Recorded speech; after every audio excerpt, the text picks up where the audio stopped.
लक्ष्मी जी 4 बहन भाई, दरिद्रता उसको कहते ज्येष्ठा देवी, फिर लक्ष्मी, फिर दाता, फिर विदाता, ऐसे लक्ष्मी 4 बहन भाई। लक्ष्मी का विवाह और दरिद्रता का विवाह एक साथ हुआ, इनका दुसा मुनि के साथ, उनका विष्णु जी के साथ विवाह हो गया, चले गए। लक्ष्मी को लेकर नारायण स्वर्ग की ओर, बैकुंठ की ओर चले, और दुसा मुनि दरिद्रता को लेकर चले।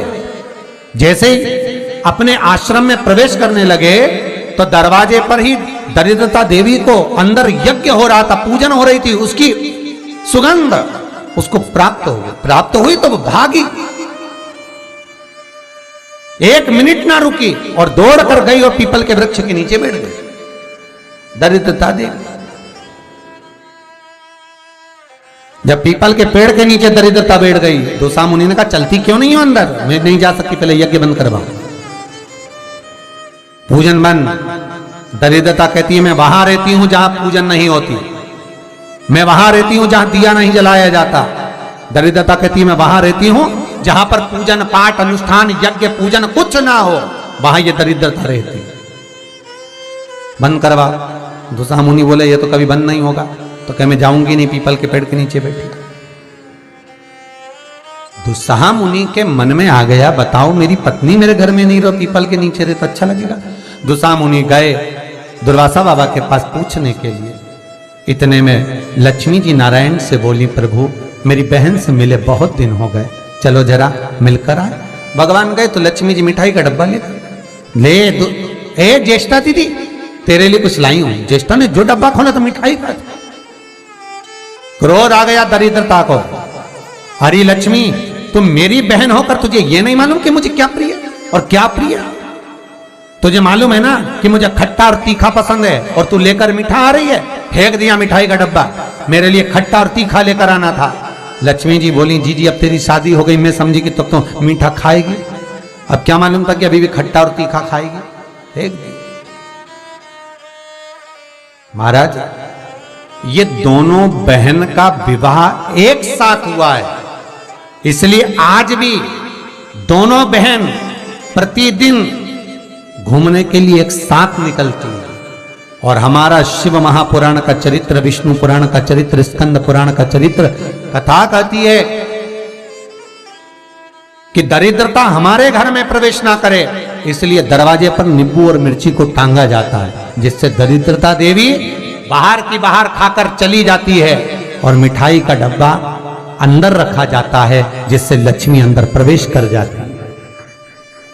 मिठाई घर के अंदर और दरिद्रता के लिए नींबू मिर्ची बाहर। ये बात प्रवेश ना चाहिए।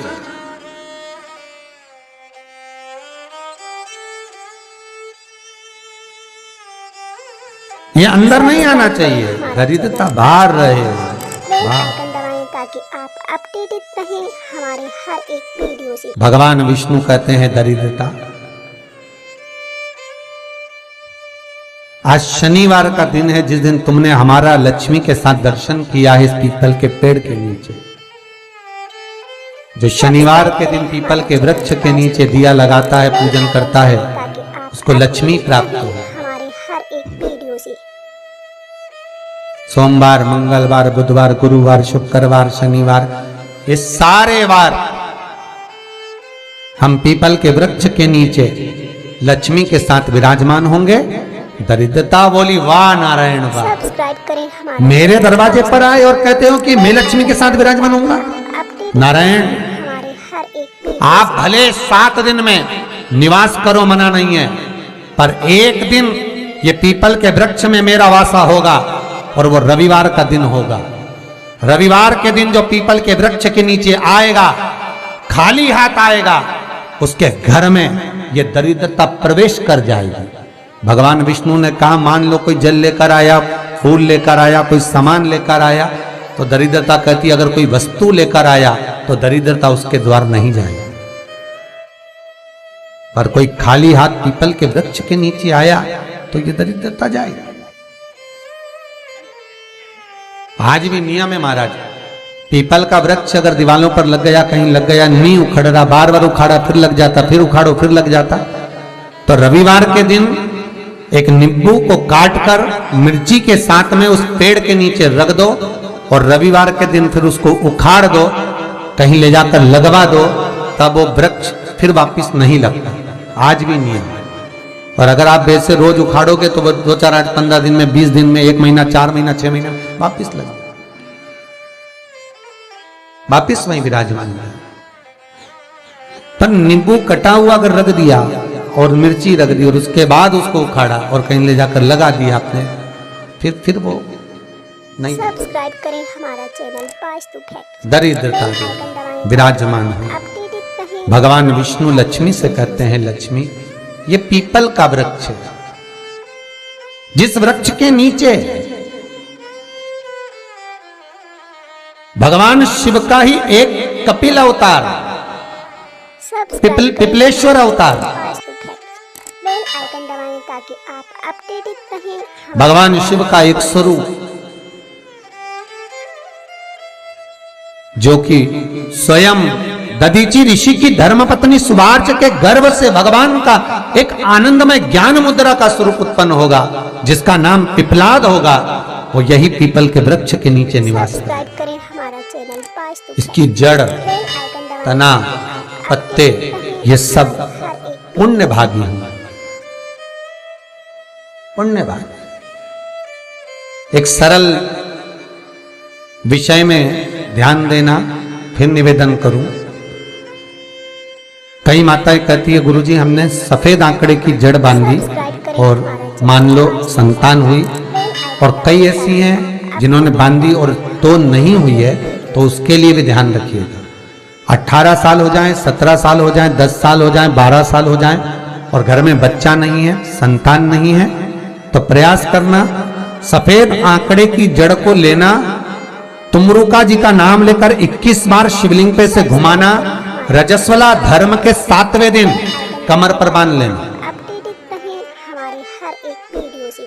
और उसी दिन से एक पीपल का पत्ता मंगवाना, शंकर भगवान पर चढ़वाना, और पीपल के पत्ते को गौ माता के दूध में उसको उकलवाना, ठीक है, उकलवाकर ठंडा करवाकर पत्ते को बाहर ठंडा करने में डाल देना। दूध जब ठंडा हो जाए, हथेली पर उस गिलास को रखना और भगवान शिव का तुमरुका जी का नाम लेकर उसको पीना चालू कर देना।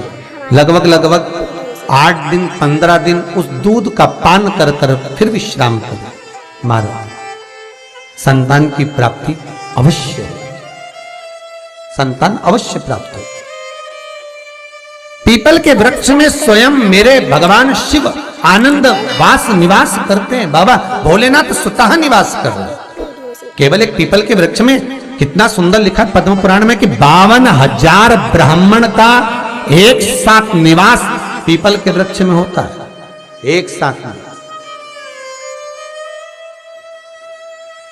52,000 ब्राह्मण का एक साथ निवास पीपल के वृक्ष में है। और महाराज बट वृक्ष में भगवान ब्रह्मा का तो निवास है ही, पर बट वृक्ष में योगनियों का निवास भी है। जैसे नीम के वृक्ष में भी योगनियों का निवास होता है, बट वृक्ष में भी। ये 2 पेड़ जो ऐसे होते हैं, नीम का पेड़ और बड़ का पेड़, ये कहीं पर भी लगे हो, इसके पास में से आप जब निकल कर जाएंगे तो आपको थोड़ा सा मन में हल्का सा भय सा लगेगा। 2 वृक्ष ऐसे, एक नीम का, एक बड़ का। बट वृक्ष, बड़ का पेड़ और नीम का पेड़। जब बड़ वृक्ष के साथ में पास में से आप निकल कर जाएंगे, या अंधेरा है या शाम का समय, आप बड़ वृक्ष के करीब में से निकल कर जा रहे हैं, तो थोड़ा सा मन में एक सा लगेगा जैसे कोई बैठा है, कोई देख रहा है। भगवान शिव का वास। महाराज फिर निवेदन करा, आगे जो चरित्र कहा बाबा का, उसी तरह बेलपत्री का जो वृक्ष होता है, उसकी जो जड़ होती है वह भी पूज्य है, भगवान शिव का ही स्वरूप है, सब्सक्राइब करें हमारा चैनल वास्तु फैक्ट। भगवान शंकर का ही। हमारा तो निवेदन है आप सबसे कि यदि शरीर में बहुत रोग घेर कर रखे हैं, आपको बहुत रोगों ने घेर रखा है, तो प्रत्येक सोमवार शंकर के मंदिर पर जाइए, शंकर जी पे चढ़ी हुई एक बेलपत्र उठाइए, औषधि के रूप में शिव जी का नाम लीजिए और शंकर के दरवाजे पर बैठकर उसको चबा चबा कर खा कर घर आ जाइए। एक आध महीना कर देखो। सब्सक्राइब करें। मुझे उम्मीद है, मेरे विश्वनाथ पर मुझे विश्वास है कि तुम्हारी दवाइयां तो कम हो जाएगी और ये औषधि के रूप में तुम खाते रहोगे। चाहे वो शुगर हो, बीपी हो, चाहे दर्द हो, कमर का, घुटने का, जो भी आपको तकलीफ, बस उसका स्मरण करो। एक दो बार करके तो देखो। जैसे शिव के नेत्र अश्रु से सब्सक्राइब करें। रुद्राक्ष का पौधा उत्पन्न हुआ, रुद्राक्ष उत्पन्न हुआ। अपडेटेड रहें। ये भी शंकर का एक पुत्र ही है, शंकर का एक स्वरूप है। श्री शिवाय नमस्तुभ्यं। श्री शिवाय नमस्तुभ्यं। श्री शिवाय नमस्तुभ्यं।